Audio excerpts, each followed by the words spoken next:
Baik, terima kasih. Perkenalkan, nama saya Margaritis Atila, NIM 1803030007, kelas A, semester 6. Di sini saya akan mereview tugas Sosiologi Politik buku kedua tentang diplomasi publik dan politik ketidakpastian. Yang pertama, ketidakpastian dan ketidakpatuhan publik. Politik internasional dikonsumsi oleh ketidakpastian yang terus-menerus.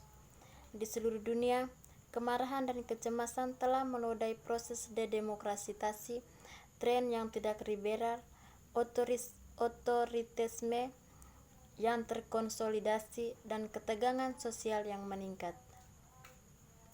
Didorong oleh teguran globalisasi dan ide-ide radikal yang ditanamkan ke bawahnya, ekstremisme politik mendapatkan perhatian dalam politik domestik, sementara organisasi internasional liberal menjadi lumpuh. Mengingat bahwa ketidakpastian melahirkan hambatan politik, sekarang adalah waktu untuk jembatan isolasi dan kolaborasi. Ketidakpastian adalah hasil dari pergeseran sistematik menuju dunia heteropolar yang mendorong terkonfrontasi, karena hal tersebut mendukung kebijakan luar negeri ekspansionis dari kekuatan regional yang mengarah ke krisis majemuk, di mana banyak aktor bertujuan untuk mendapatkan kepentingan yang bertentangan. Yang berikut tatanan dunia yang didestabilisasi. Dengan berakhirnya Perang Dingin, kemajuan liberalisme dan ekspansi ekonomi politik non-liberal, tatanan dunia ini dilegitimasi oleh aktor diplomatik Barat dengan narasi strategi stabilitas.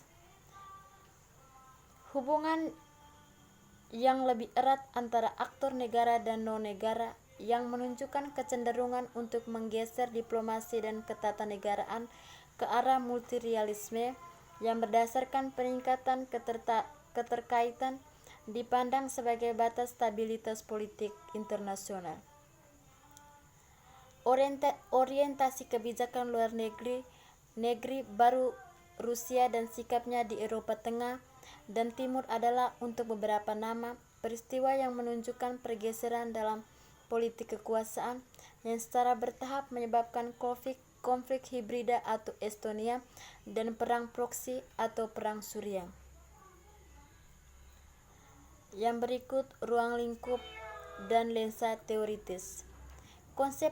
Konseptualisasi kami tentang diplomasi publik menjauh dari pemikiran tentang hubungan antara praktik dan ketidakpastian sebagai deskripsi, seperti yang seringkali didekati dalam keilmuan.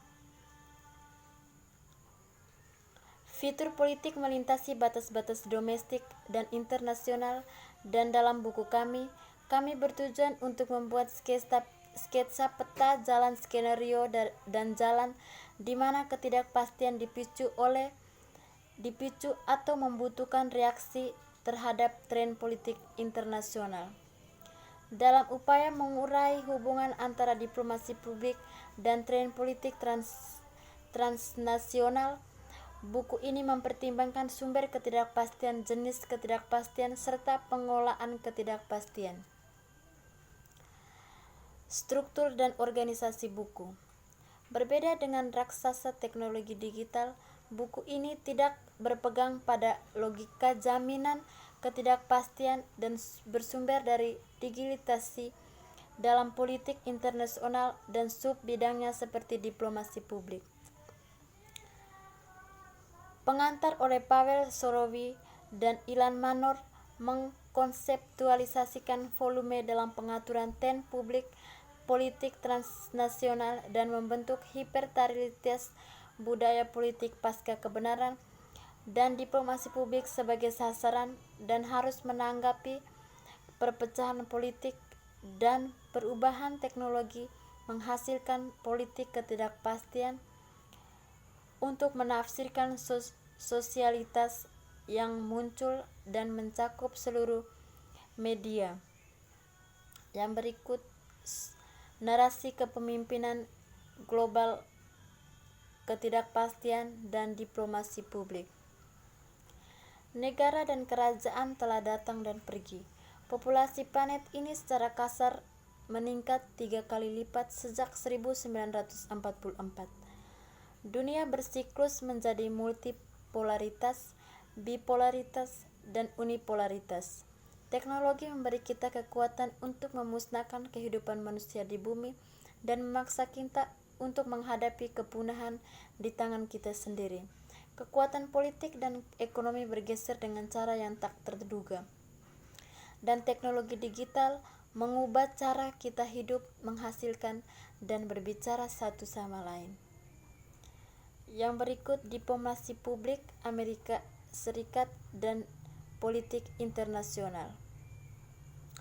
Diplomasi publik memainkan peran yang sangat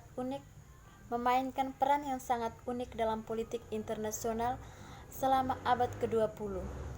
Justin Hart dan Empire of Ideas menganalisis bagaimana runtuhnya kekaisaran Eropa setelah 2 perang dunia menciptakan kondisi bagi kedatangan Amerika Serikat sebagai pemimpin global.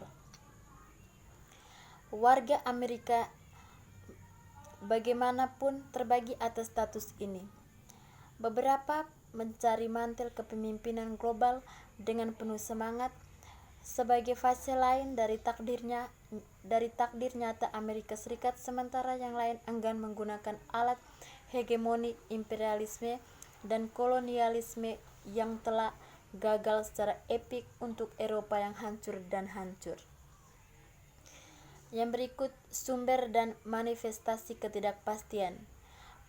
Perubahan naratif. Bagian berikut merangkum 2 perdebatan yang berlangsung. Pertama, bahwa perubahan sistematik dalam sistem internasional telah melemahkan keunggulan strategis jangka panjang tertentu dalam kekuatan keras maupun lunak dan menurunkan kebutuhan sistem kepemimpinan Amerika. Kedua, bahwa perubahan internal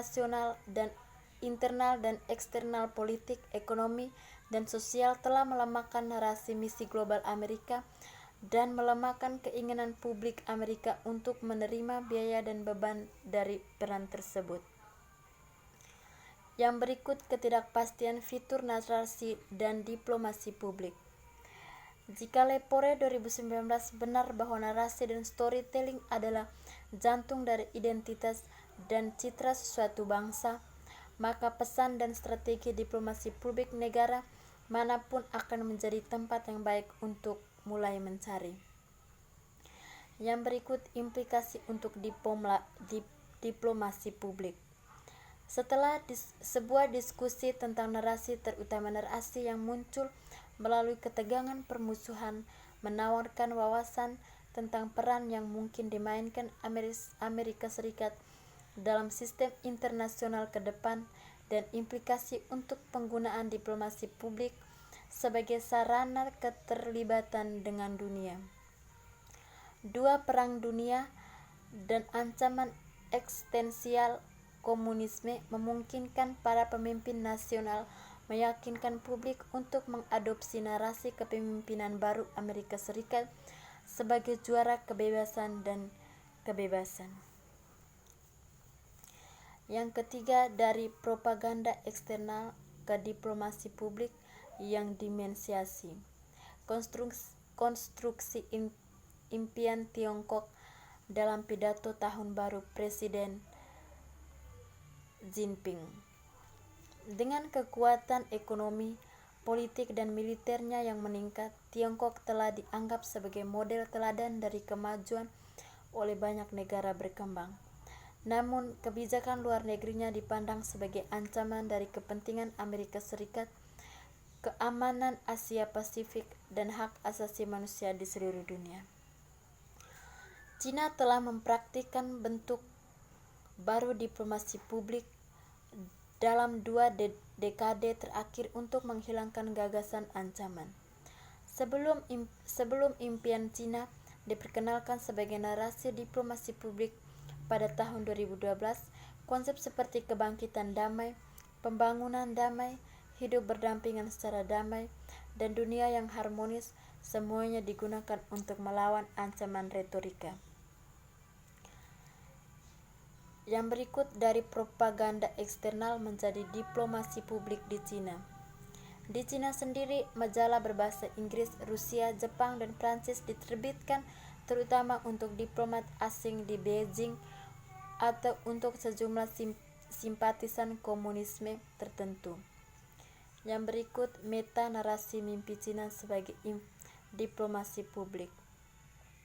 Dalam pidatonya yang memperkenalkan impian Tiongkok pada November 2012, Presiden Jinping meninjau sejarah modern Tiongkok dari pertengahan abad ke-19 dan penjajahan oleh kekuatan Eropa hingga saat ini.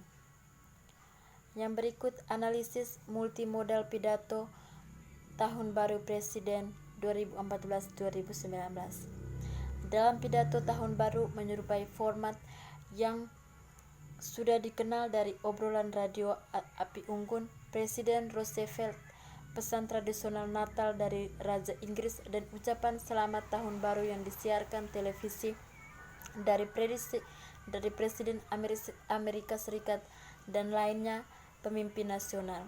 Pidato yang disiarkan lewat televisi tersebut dari waktu ke waktu telah disempurnakan oleh para pemimpin barat. Secara visual, pidato tersebut memungkinkan publik untuk melihat ke dalam kantor presiden yang telah diatur secara strategis untuk menjadi simbolis dari identitas nasional Tiongkok. Sekian dan terima kasih.